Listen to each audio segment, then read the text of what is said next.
chain, you're going to do a double crochet on the 4th chain from the hook. So we did the first one, so I'm not going to do this right here. I'm going to skip this one, this first one, because this turning chain, these chain 2, that's my first stitch.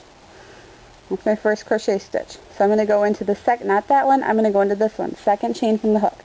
Yarn over. I'm going to yarn over again, and this time I'm going to draw through all 3 of them. That's a half double. Looks just like a little bit thicker double single. And that is usually abbreviated HDC. All patterns usually have the abbreviations included no matter what level they say they are. So again, go backwards here. I'm going to put the yarn over once. I'm going to go in, yarn it over again, draw through, yarn over, and draw through all 3. Yarn over, enter it into the stitch, draw through, yarn over, and draw through all 3. A lot of patterns you'll see, it'll tell you to do it in the next stitch, or the next 2 stitches. This would be my next stitch, or my next 2 stitches. Sometimes they'll tell you to do something in the same stitch. So let's say I want to increase so I can do another one on the next row. So I'm going to insert it, I'm going to do it into the same spot I just did it in. Yarn it over again and draw through.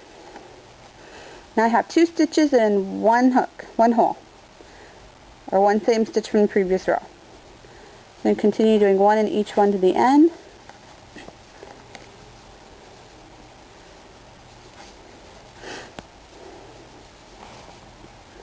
One in each one to the end.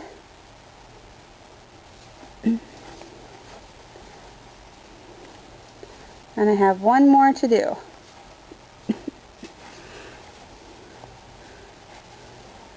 So now we have 2 rows of single crochets and we have 1 row of double crochets. Half double, I apologize. So let's do this again real quick. We're going to do another chain 2. Turn it, I'm going to skip that first one, go into the second one.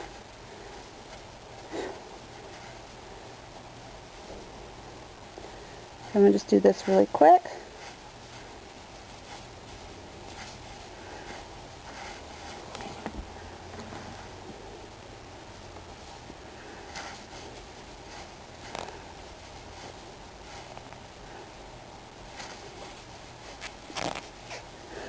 So I do want to show you the last stitch of the row is a little bit different when you're working with half doubles, doubles, triples, etc. than it is with singles, because remember we have this chain, this turning chain 2, that is your first stitch. So we're going to do another half double here, more yarn going,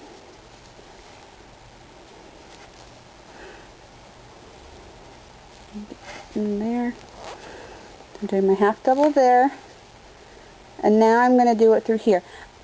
You can do it however you need to do it into this chain. I usually do it so that I've got the top 2 loops on the top.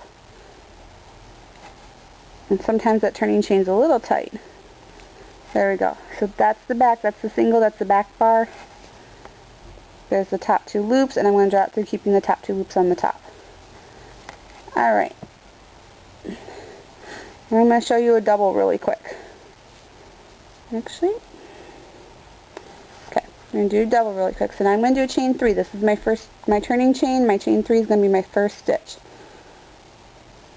And it's usually the way it works in patterns unless you are told otherwise. The double is also abbreviated as a DC. Same concept as a half double, except you're going to pull your hook through 2 times once you've got it through the hook. So we're going to skip this first one again. We're going to this one, so we did the yarn over. We're going to go into the second one from the chain, yarn over again, draw through the loop, yarn over, and you're going to do 2 yarn over. So draw through the first 2 loops, yarn over, draw through the last 2 loops. That's your double. See how it's a little bit tighter? Doubles have this 1 loop right there. So we're going to double yarn over, put it through the stitch, the loops, yarn over and draw through, yarn over, draw through 2, yarn over, draw through 2. So now we have another double. And do that to the end. Yarn over, draw through 2, yarn over, draw through 2. So you're doing two yarn over, draw throughs on that once you bring it back through.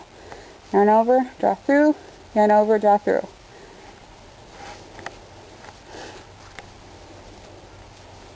I'll be honest, I'm a little fuzzy on the half double as to whether or not we needed to skip that first stitch, but we probably were okay. Doubles, you definitely skip that first stitch. That chain 3 is your first stitch. Half doubles should be the same way. I tend to like working with doubles because they're taller. They make projects go a little bit faster. And they're still not as holy as triples can be. And yarn over, draw through, and we're at the end of this row. So now I'm going to do this into the second chain. We'll take a look at this up close if we can. It's a little fuzzy. Right here, that's your first chain. Sometimes it's a little bit difficult to see coming out of the previous stitch or the previous row. So that's the first one. This is the second one. So I yarned over and put through the back loop. The nice thing about crochet is you can create different patterns and textures depending on how you do your stitches. That's just something I'm starting to get into. I've started learning the front post doubles and the back post doubles, and I still get confused as to which one's which, but they still look good. They work well, as long as I keep things the same way. So we're going to do another row of doubles. Triples really quick. I'm going to show you, give you an idea of triples. So I'm doing my chain 3. If I were doing a triple, I was going to do a chain 4. A triple is, that's a double, is over once. Triple's over twice. A double triple is over 3 times, but you always have those instructions. So triple, or sometimes called a treble. So I'm going to just do another row of doubles and then we'll finish off. There's some different ways that you can finish off too. I haven't learned all of them. I have only learned the one. Some of the others look a little confusing for me. You see? Remember we had that increase a couple rows before. You can also do decreases. Let me show you decrease really quick. We'll do a double decrease. The same concept applies to any of the stitches. So with double, we're going to start, and double you're going to increase over 2 stitches. Decrease, I apologize, decrease. So I'm going to decrease over these 2 stitches. We're going to make 1 out of it.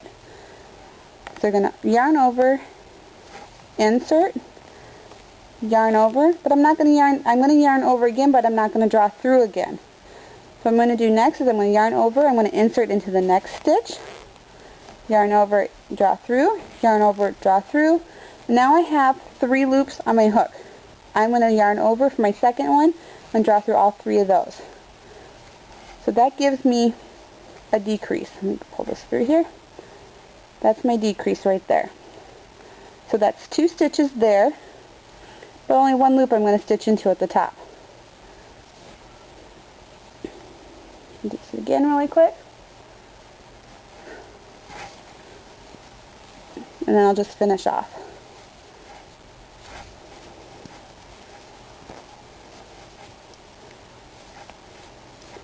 And I'm not going to go into the changes because I don't want to try and find the loop there. So I'm going to finish off. So I'm going to cut a little bit of yarn. Always make sure you leave a tail long enough to weave through. If you're changing colors, you can stitch over that color change. That's nice and easy. So I'm going to take it, yarn over, I'm going to draw through, and I'm going to draw the whole tail through. And then I'm going to pull it tight. Alright, now if I were changing colors and I wanted to stitch over, because I like stitching over, it helps secure the yarn and it's less weaving for me, I would just lay that on top right there. I'm going to go ahead and try and show you real quick. Let me get another tail started here. Okay, in case you don't know slip stitch, a lot of times something will tell you to join with a slip stitch, and I should have told you what a slip stitch was. So you're going to insert, you're not going to yarn over, it's just like starting a single chain. You're going to insert, you're going to yarn over, you're going to draw through and through, kind of like the concept of the half double. That's a slip stitch. Slip stitches give no depth. It's always a good idea to try and make them as loose as possible, because if you have to crochet into it later, sometimes they can be really tight. So I'm going to show you, you can see this I've got laying on top. I'm going to single chain. I'm just going to be sloppy about this really quick. So see, I've got this still right here, loose on top. Now it's in between that. It's a great way to tuck your tails so that you don't have to do a lot of weaving later on. Again, keep pieces long so you can weave through and always weave back on itself. So if I'm going to weave this through, I would probably weave down through here. You can get a yarn needle. Weave down through here, so I'd weave this way, and I'd loop back, and I do that a couple times. That way I make sure things are nice and secure. So that's your crochet tutorial for today. I hope it helps. Good luck.